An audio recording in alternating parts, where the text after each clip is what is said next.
I'm level 66, and I have, what is my DPS? 73,000 DPS. 75,000 DPS. No Hands of Wisdom, no Ingenuity Belt. I don't need the meta. I am the meta. No, I'm kidding. That was cringe. Sorry.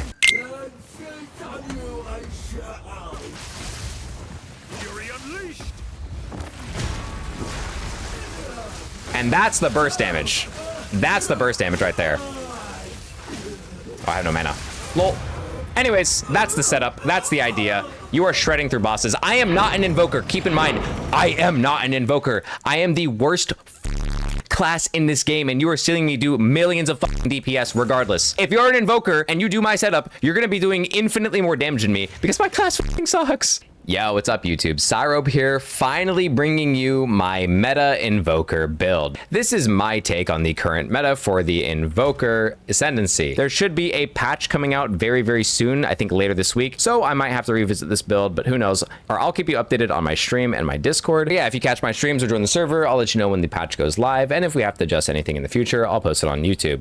Typically, I do off-meta stuff, and I've been doing a bunch of off-meta builds with Chalupa class building for, honestly, it's not even close. The strength disparity between the Invoker and the Chalupa needs to be studied. It is insane just how much this class gets. You are literally the main character. It is wild. It's like comparing Goku to Krillin. It's like having Rock Lee with the weights off. This class has it all. I'm currently a low level, but as of right now, I can easily hit over 70,000 DPS with my current setup on Ice Strikes. Right now, it's sitting at a comfortable 33,000, and it goes well over 70,000 when I'm in combat. But again, my gear as well is super cheap, super efficient, min-maxing juiced gear without needing any Ingenuity Belt or any Hands of Wisdom, right? Like, I don't have any uniques at all in my build, except for the Porcelain Ring, as I like to call it. But this is literally like 10 to 15 exalts, and I don't even have a good one. Like, I have a really mid one at best, right? Just to show you that I do all of my build testing and all of my research with the bare minimum, because I want to prove just how effective the build is without relying on uniques, and so that you don't have to spend all league just chasing these uniques and hoping that you can get them to actually have a viable build. This is going to be a very strong and very efficient build with as little gearing as possible. Absolutely min-max, giving you a ton of damage even at early levels like level 70, for example. Low level gear, it is what it is. You can get better than what I have very easily, which will only make this build stronger. That's why I make my builds like this, because if I'm getting this amount of DPS and this amount of shielding and HP and spirit with my current gear, you're only going to get more than me. Anyways, enough yapping. Let's get right into the build. First off, we're going to go over our skill tree. As you can see right here, I have my full Invoker meta build with all my gear, support gems, skill gems, and literally everything on max roll. I'll have the link in the description below. But let's get right into it.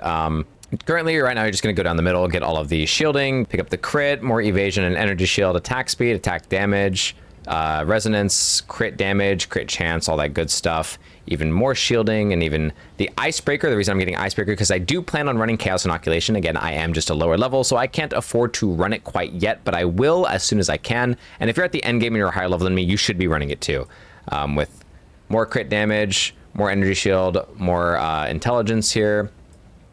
Power charges. This is the only power charge I like because it gives you +2. The other ones give you +1. It gives you crit damage bonus as well. Only the bottom half of the staff is all you really need. This is all the best. Double Herald setup because we do get bonus damage from the Ice Herald and Lightning Herald. Full crit chance. Get some extra evasion rating, some Falcon technique, and then bonus melee damage. That's going to be all of your skill points. And again, I'll leave this on the description below for your Atlas tree. One thing I really need to make clear is that a lot of people don't realize that this thing actually is, I think it's bait. Yes, the way that it should work is that if an enemy has more modifiers, they typically drop better loot, but honestly, it just never feels worth it. Like, I'll get like a unique every time with this, and then it'll be like worth 1 exalt. I don't know. For me, it just makes pinnacle bosses a lot more annoying. So I always turn it off before a pinnacle boss, and I'll turn it back on normally. So just keep that in mind when you're checking out your Atlas tree or your passive skill tree. Let's talk about the Ascendancy now. Again, I am an Invoker. I am finally playing meta. I just haven't been playing it because typically I don't like playing meta because you don't really find anything interesting if you're just following, you know, the meta or what everyone else is doing. So I did my own version of the meta. This is what I like to run. This is how I like it. I prefer meditate always. I think meditate is super crucial, especially late game. It is disgustingly OP. Getting double your shielding is crazy for free. Then I Am Thunder and Unbound Avatar. I mean, both of these can be used. I know some people might unspec this and go double cold, double lightning. You can do that too, or if you really need the spirit and you really are desperate for extra spirit and you can't get any, then this is fine too.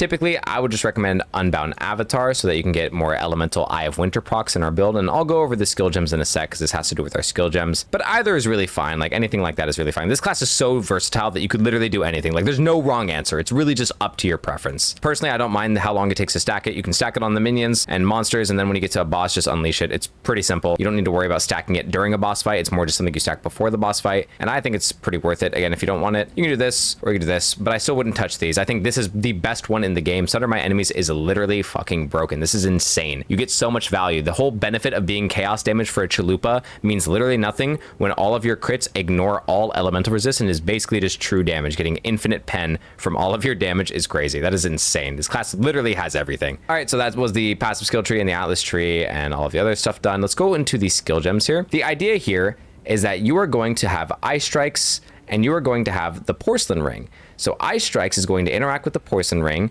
to guarantee that Herald of Ice will always proc whenever you kill an enemy. It's guaranteed because of the interaction here. That is why people run these. No, this is not best in slot. I'm not claiming it to be, but this is currently like best in slot until you get something better, until you get your Breach Rings, until you get your Ingenuity. I would just run this until you get both. I think this is very, very good because it allows you to just perma proc your Herald of Ice, which if you put Lightning on it and if you put Conduction on it, Innervate, Long Shot, Cold Mastery. Actually, not Cold Mastery. I should... no, yeah, Cold Mastery, yeah.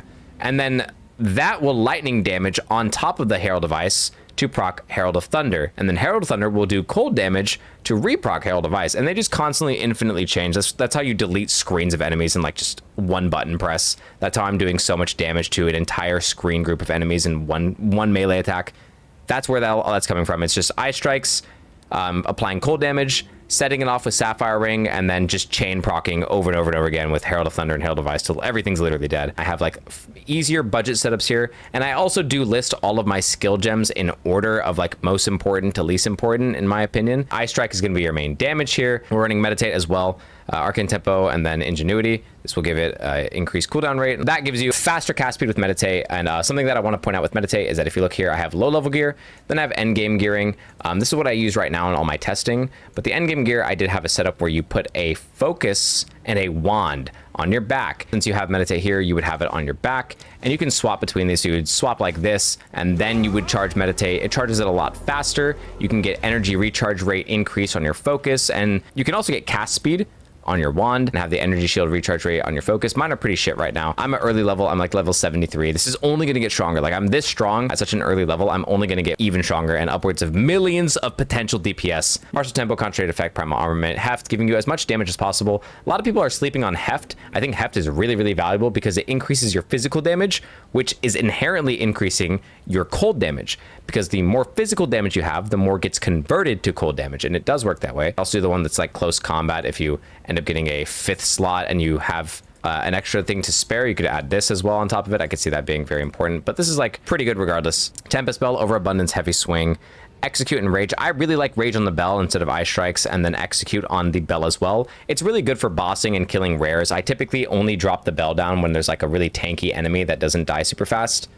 Mantra of Destruction has a very interesting interaction with Tempest Bell, and I can only show it visually in a good example, so it's kind of hard to describe, but basically this gives you 41% chaos damage on your next ability or skill. Then it also gives you Purple Flame stacking buff if you kill something with that skill. However, the way that this interaction works is you get 41% damage on your Tempest Bell, and all subsequent shockwaves should theoretically be getting that bonus chaos damage, not just from the Purple Flames. A lot of people are misunderstanding this and misinterpreting it. It works on bosses.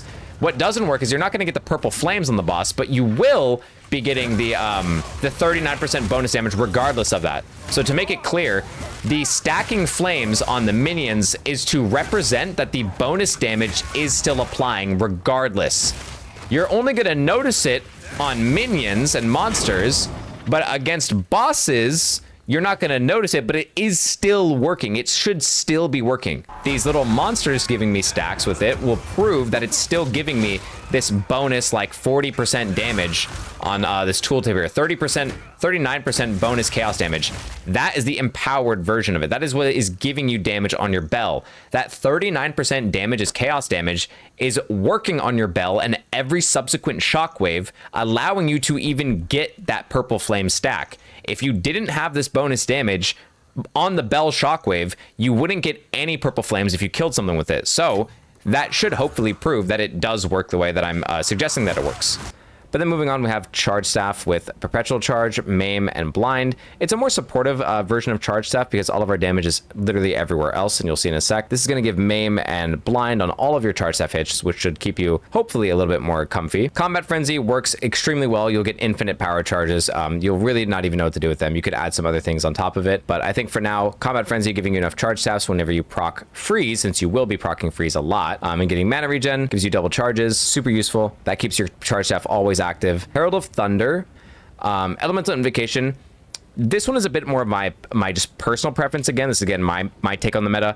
I prefer Elemental Invocation over Cast on Shock or Cast on Freeze. I prefer this because you get to store your charges.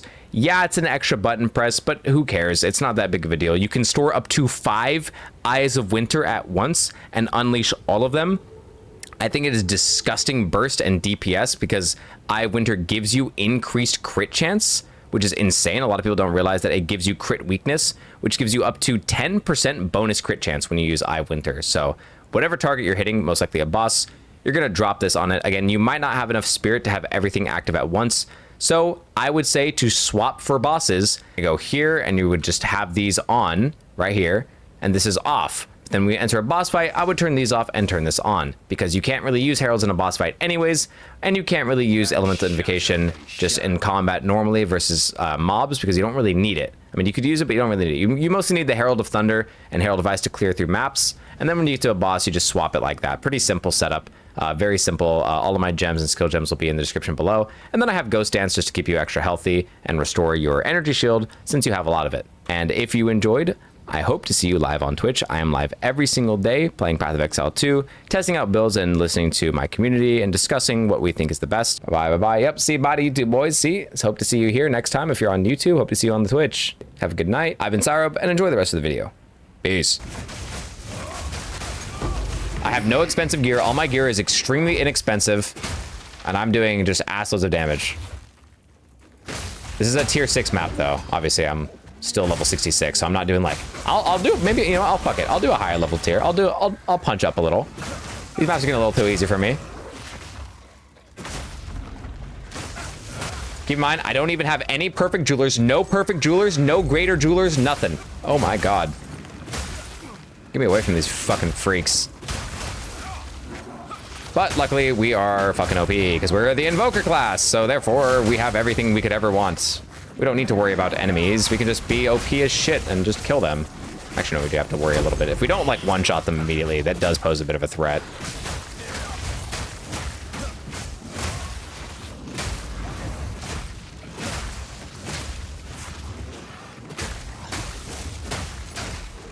Boom, boom, boom. And that's it. Finish the breach. Any more assholes? Ah. Wait, oh, I can kill them. No! No! I think Shaluya can be strong. I think it can be main strong, but like, let's be honest. There's just a clear winner here. They're just a clear favorite.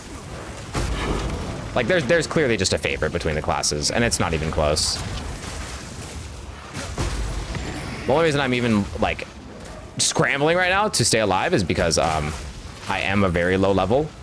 These enemies are higher level than me. But even then, it really doesn't matter.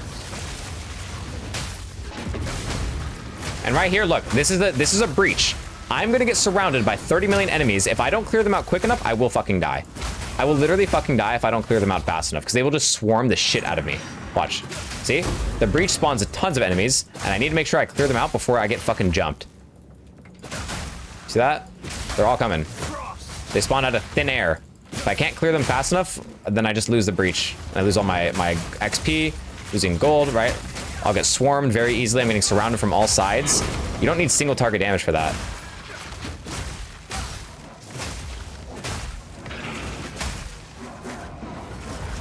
You see this? Look how many fucking enemies there were. See that? They were just waiting for me because of the breach. All right, that's the end.